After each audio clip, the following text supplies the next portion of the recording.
En los años 90, los pacientes rusos todavía se enfrentaban a la llamada odontología punitiva, heredada, por supuesto, de la Unión de Repúblicas Socialistas Soviéticas. El tratamiento dental solía hacerse sin anestesia. Muchos recuerdan cómo a los niños les perforaban los dientes y les ponían arsénico sin anestesia. Las antiguas piezas de baja velocidad con fresas de metal hacían mucho ruido y calentaban el diente mientras las lágrimas caían, y los padres se veían obligados a sujetar al niño para que simplemente no se moviera en la silla. El personal médico incluso podía regañar al paciente diciendo: ¿por qué gritas? ¡Aguanta! Esto aumentaba el trauma psicológico en los niños. Nos sorprende que la generación de los 90 aún tema al dentista. En esas clínicas públicas el tiempo de consulta era muy limitado, igual que ahora. Por eso muchas veces la anestesia no funcionaba. Los dentistas cirujanos que seguían los viejos manuales soviéticos y no se adaptaron a las nuevas técnicas aún extraían dientes.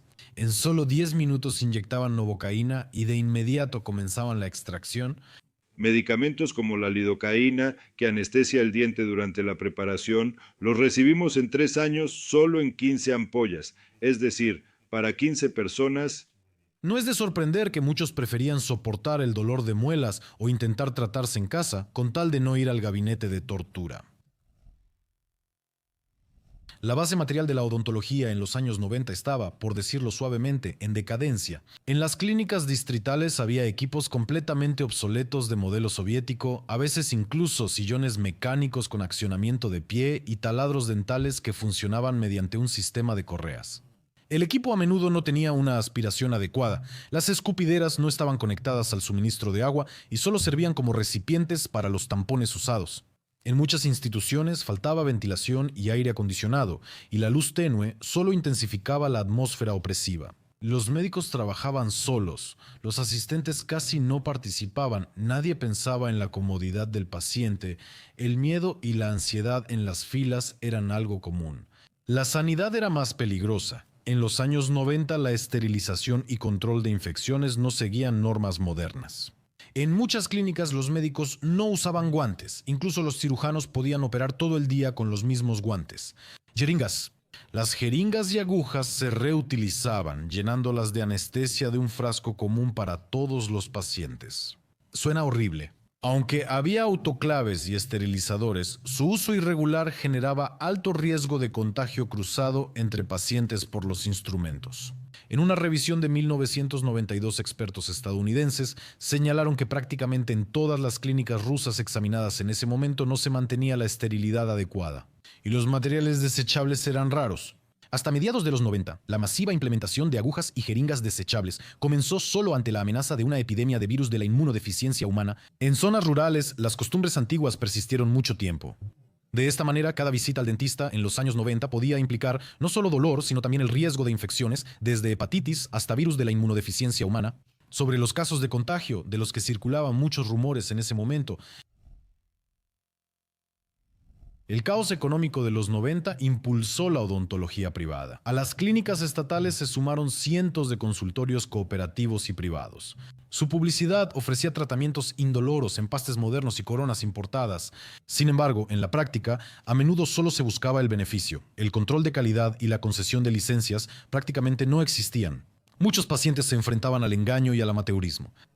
Se colocaban empastes baratos que se caían después de un par de meses, se trataban dientes sanos, cobraban más dinero y a veces incluso practicaban personas sin la educación adecuada.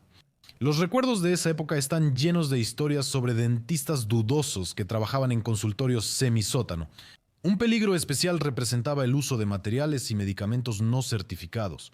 En 1994-1995 llegaron a Rusia anestésicos modernos, materiales de obturación y equipos importados, lo que impulsó mucho el sector. Pero en los primeros años, muchos productos se usaban sin autorización oficial. En los años 90, en clínicas privadas, la anestesia solía aplicarse con medicamentos de una maleta comprados en el mercado negro. Los médicos no siempre conocían la composición exacta ni la dosis segura. Además, para ahorrar dinero, a menudo se ignoraban las pruebas de alergia y la recopilación de antecedentes médicos. Recuerdo que siendo dentista principiante trabajé con una generación anterior de odontólogos. Ellos contaban cómo en esos años tan difíciles lograban fabricar prótesis dentales en casa, en el balcón y atendían a los pacientes en sus propios hogares. ¿Puedes imaginarlo?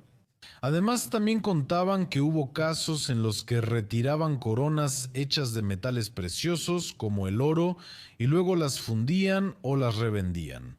Así es, pero fueron precisamente esos años extraños y a veces peligrosos los que dieron origen a la odontología privada. Después de la disolución de la Unión de Repúblicas Socialistas Soviéticas, el telón de acero desapareció y, junto con él, surgió la oportunidad de traer a Rusia nuevos materiales y equipos. Por primera vez en décadas, los médicos tuvieron acceso a medicamentos modernos, instrumentos, sillones dentales en general, a todo lo nuevo y tan interesante. Y eso fue maravilloso. En San Petersburgo y regiones fronterizas, médicos iban a Finlandia por sillones dentales y materiales. Imagínate, hasta ayer trabajaban en equipos soviéticos anticuados y rotos, con un ruido horrible y olor a dientes quemados, y hoy en sus consultorios ya tienen los equipos europeos más modernos, fresas esterilizadas, anestésicos de calidad, y también desapareció el olor a dientes quemados, porque con el nuevo equipo las fresas no se calentaban ni quemaban los dientes durante el tratamiento. Es interesante que algunas de las primeras clínicas privadas rentaban espacios directamente dentro de las policlínicas estatales. Imaginen la sorpresa y entusiasmo de los pacientes al pasar de la clínica estatal a la dental privada. En la policlínica había filas, grosería en la recepción, dolor sin anestesia, falta de respeto básico y ese característico olor a dientes quemados. Y justo al cruzar el pasillo, en la nueva clínica privada, te recibía un administrador, te ofrecía té o café, el doctor hablaba tranquilamente y te atendía puntualmente según tu cita. Y lo mejor, te atendían sin dolor. Era un contraste tan grande que los pacientes estaban dispuestos a pagar cualquier cantidad con tal de no volver a la antigua clínica dental. Todos querían entrar a este mundo, iniciando el auge de los consultorios privados, porque ese efecto era suficiente para lograr un crecimiento colosal. Los pacientes sentían la diferencia al instante. En este contexto surgieron grandes jugadores de redes que para el 2000 ya cubrían todas las necesidades del mercado. Fue entonces cuando la odontología en Rusia dio un gran salto. Los médicos vieron en Europa cómo se podía trabajar y se contagiaron de ese deseo. Nuevos materiales, metodologías y estándares de tratamiento ofrecían oportunidades para aprender y crecer. Y gracias a esa generación de odontólogos que pasaron por los difíciles años 90, pero que vieron nuevos horizontes, la odontología rusa hoy en día es considerada una de las más fuertes y desarrolladas del mundo. Las historias odontológicas de los años 90 en Rusia son en realidad un caleidoscopio sombrío de dolor, riesgo y dramas humanos. Desde tratamientos anticuados y errores médicos hasta crimen y absurdo. Todo esto reflejaba el caos del periodo de transición. Por suerte, desde entonces la odontología nacional ha dado un gran paso adelante.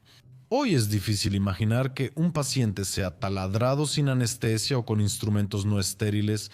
Sin embargo, al mirar atrás a los años 90 es importante recordar que esas son lecciones en nombre de la seguridad de los pacientes y el honor de la profesión médica.